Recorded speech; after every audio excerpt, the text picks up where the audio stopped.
தினம்தோறும் விளக்கேற்ற நல்ல எண்ணெய் இதயம் நல்லெண்ணெய். நீட் யூஜி வினாத்தாள் கசிவு விவகாரத்திற்கு பிறகு மேற்கொள்ளப்பட்ட சீர்திருத்த நடவடிக்கைகளின் முன்னேற்றம் குறித்து விரிவான பிரமாண பத்திரத்தை தாக்கல் செய்யுமாறு மத்திய அரசுக்கும் தேசிய தேர்வு முகமைக்கும் உச்சநீதிமன்றம் உத்தரவிட்டுள்ளது. தேர்வு செயல்முறையின் ஒவ்வொரு கட்டத்திலும் தேர்வுக்கு முன், தேர்வு நடைபெறும்போது, தேர்வுக்கு பிறகு மேற்கொள்ளப்பட்ட சீர்திருத்தங்கள் தொடர்பான நிலை அறிக்கையையும் தாக்கல் செய்யுமாறு அமர்வு உத்தரவிட்டது.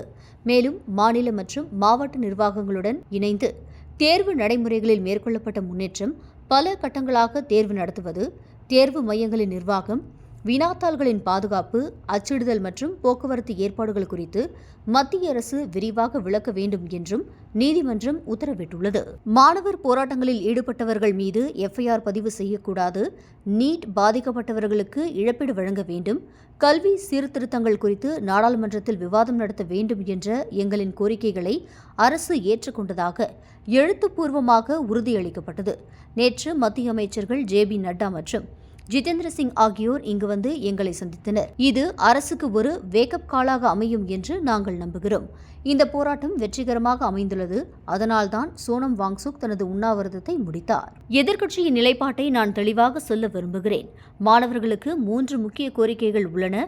ஊழல் குற்றச்சாட்டுக்கு உள்ளான மத்திய கல்வி அமைச்சர் தர்மேந்திர பிரதான் பதவி விலக வேண்டும். மாணவர்களை தாக்கி அடித்தவர்கள் மீது கடுமையான நடவடிக்கை எடுக்க வேண்டும். பிரதமர் மாணவர்களிடம் மன்னிப்பு கேட்க வேண்டும். இந்த 3 கோரிக்கைகளும் நிறைவேற்றப்பட வேண்டும். தர்மேந்திர பிரதான் பதவியிலிருந்து நீக்கப்படும் வரை எந்த பேச்சுவார்த்தையிலும், எந்த விவாதத்திலும் நாங்கள் பங்கேற்க மாட்டோம். இதுதான் எங்களின் தெளிவான நிலைப்பாடு என்று மக்களவை எதிர்க்கட்சித் தலைவர் ராகுல் காந்தி தெரிவித்துள்ளார். இன்று மத்திய அமைச்சர் ஜே.பி. நட்டா மற்றும் ஜிதேந்திர சிங் ஆகியோருடன் எங்கள் 2வது கட்ட பேச்சுவார்த்தை நடைபெற்றது.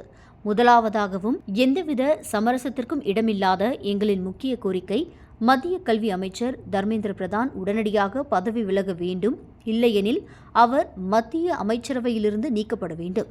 தர்மேந்திர பிரதான் தொடர்பான கோரிக்கைக்கு பதிலளிக்க அரசு 24 மணி நேர அவகாசம் கோரியுள்ளது.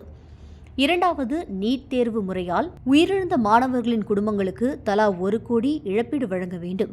3வது, எங்களுக்கு கிடைத்த தகவலின்படி இதுவரை 11 எஃப்ஐஆர்கள் பதிவு செய்யப்பட்டுள்ளன.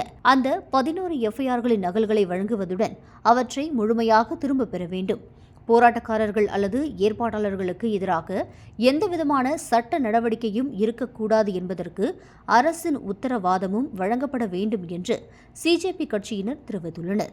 எல் நினோ தாக்கத்தால் ஆந்திர பிரதேசம் முழுவதும் மழைப்பொழிவு கடுமையாக குறைந்து உள்ளதால் கிருஷ்ணா ஆற்றில் நீர்வளத்திலும் கணிசமான சரிவு ஏற்பட்டுள்ளதாக ஆந்திர பிரதேச நீர்ப்பாசனத்துறை தெரிவித்துள்ளது. ஆந்திர பிரதேச நீர்ப்பாசனத்துறையின் தலைமை பொறியாளர் கே. நரசிம்மமூர்த்தி, மாநிலத்தில் 51% மழைப்பொழிவு பற்றாக்குறை பதிவாகியுள்ளதாகவும், கிருஷ்ணா டெல்டா பகுதியில் வழக்கத்தை விட 49% குறைவான மழை பெய்துள்ளதாகவும் தெரிவித்துள்ளார்.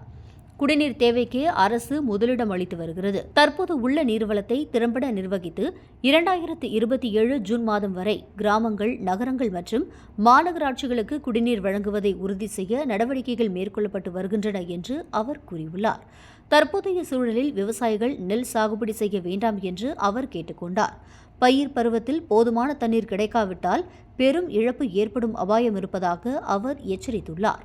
தொடர்ந்து பெய்து வரும் கனமழையால் ஏற்பட்ட பல்வேறு நிலச்சரிவுகள், மலைப்பாறைகள் சரிந்து விழுதல் மற்றும் சாலை அரிப்பு காரணமாக காஷ்மீரை நாட்டின் பிற பகுதிகளுடன் இணைக்கும் ஒரே அனைத்து காலநிலைக்கும் ஏற்ற 250 கிலோமீட்டர் நீளமுடைய முக்கியமான ஜம்மு ஸ்ரீநகர் தேசிய நெடுஞ்சாலை தொடர்ந்து 3வது நாளாகவும் மூடப்பட்டுள்ளது.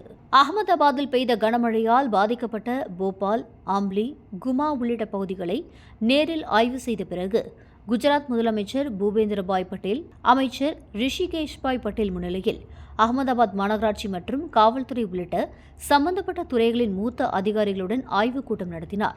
கனமழையால் பொதுமக்கள் எதிர்கொள்ளும் சிரமங்களை உடனடியாக குறைக்கும் வகையில் போர்க்கால அடிப்படையில் நிவாரணப் பணிகளை மேற்கொள்ளவும், நீர்த்தேக்க பிரச்சினையை விரைவாக சரி செய்யவும், மீட்பு மற்றும் நிவாரண நடவடிக்கைகளை மேலும் தீவிரப்படுத்தவும் அதிகாரிகளுக்கு தேவையான உத்தரவுகளை வழங்கினார்.